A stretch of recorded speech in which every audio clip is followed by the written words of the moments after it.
so excited to be finished with this outline. Now, I will say this, not every single scene in the story is planned out.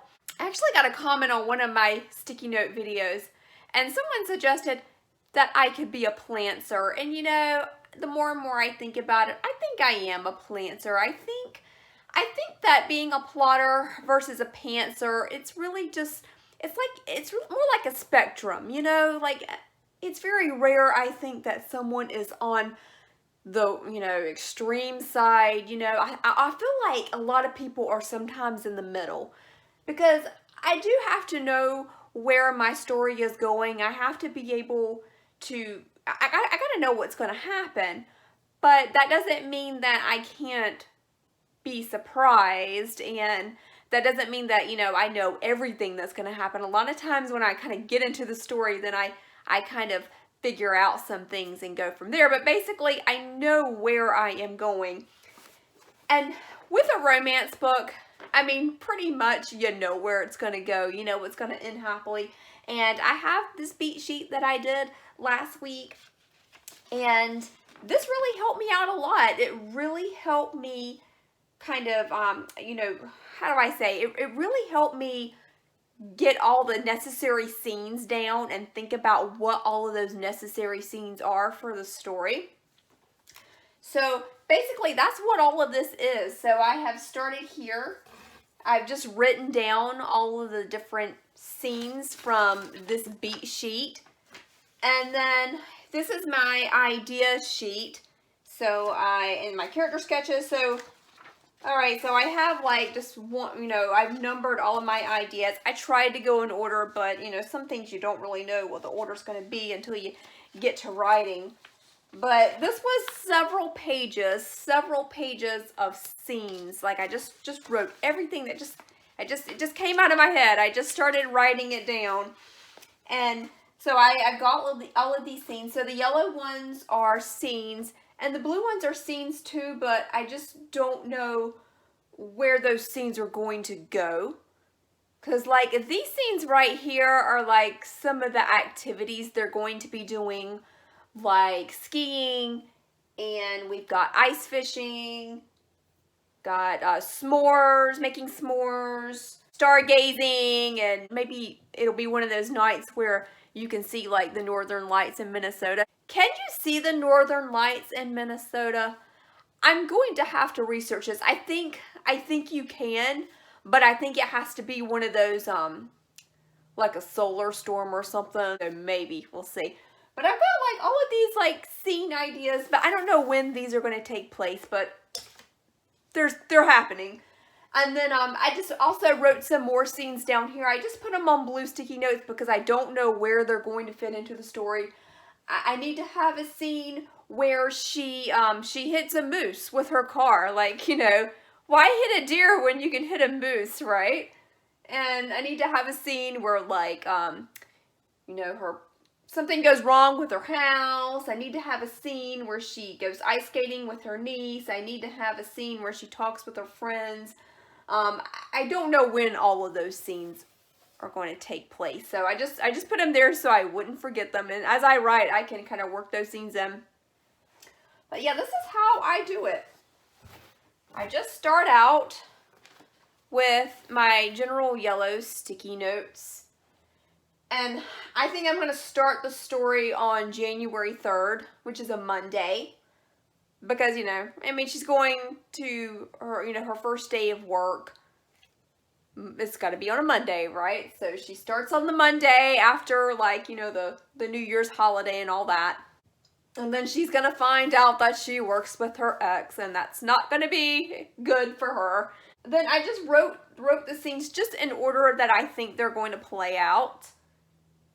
I've got the dates here. I've got the point of view. I didn't write the point of view for all of these things because sometimes I don't know right now what point of view it's going to be from. It really just kind of depends. When I start writing the story, I'll decide whose point of view that scene is going to be from. But so some of them I kind of left blank because I wasn't sure.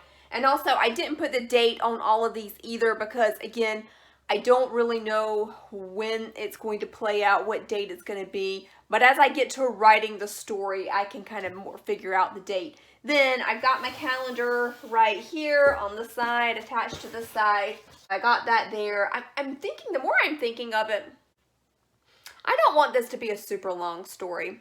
So maybe January and February is all it's going to be. Maybe I'll have some scenes in March. I'm not sure yet, but we'll see. So maybe it's like a shorter story. I know it's going to be at least 30 days because there's like a 30-day thing that comes up in the story. But I think that'll be okay. I think the one thing that kind of annoys me about some romance novels is that I feel like the characters fall in love too fast. I mean, you may have heard of this, insta-love.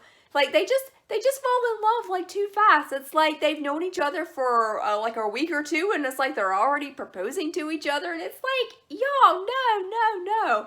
That's unbelievable. Like, I don't like it. You know, I'm sorry, I just don't like it, you know. I'm not saying it can't be done successfully, but I really feel like you need an emotional connection. I really feel like the characters need to have like an emotional connection before I can believe that they're like really gonna fall in love and all that. So I like to make my stories like a little bit longer to give my characters like the proper time to actually fall in love. But I feel like with Melissa and Tripp, since they were already involved with each other, the feelings really are already there. It's just about them just healing and getting back together and moving on from the past. So I don't think the story really needs to be too long. So, and it's going to be a winter story anyway, so there we go. So it'll all work out, but I'll figure it out once I start writing.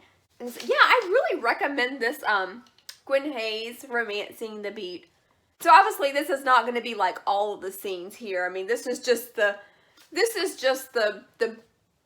bare minimum of what you need for the story, and obviously I'm going to fill in some blanks here, but yeah, this is really great. And I got, you know, the grand gesture here, they got an epilogue here, and I know this board is, it doesn't look like a lot right now, or maybe it does look like a lot to you, like, I don't know, but it's going to be more than this, because like I say, as I start writing, I'm going to add more scenes and really get into it. So this board is going to have a lot more sticky notes.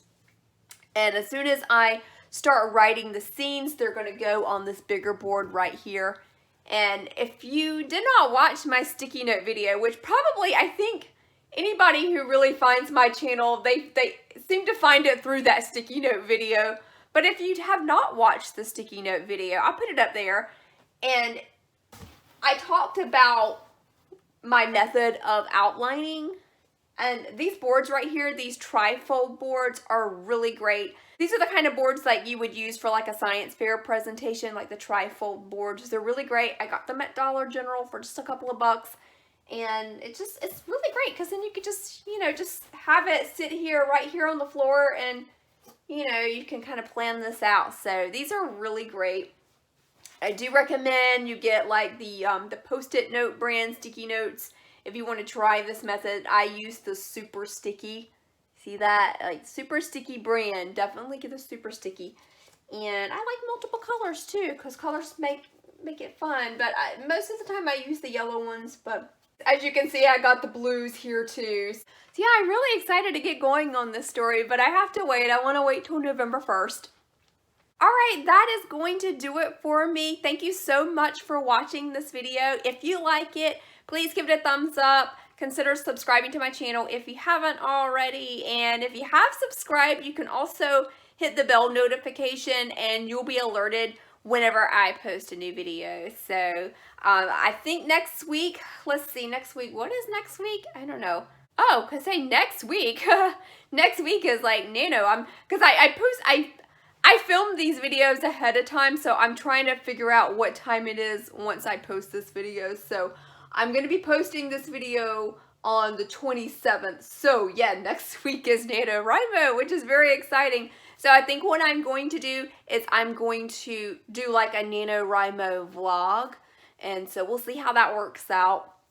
I don't want to spend like too much time like working on videos because I really need to spend a lot of time writing, but I definitely want to keep y'all updated on my progress because a lot of people are doing Nanowrimo and a lot of people are talking about it. So it's fun to share stuff like that. And I probably will also do a quick goal video, but spoiler alert, the only goal I have for November is Nanowrimo, but you can watch that video later if you want to. Alright, thanks so much for watching, and I'll see y'all next week. Bye!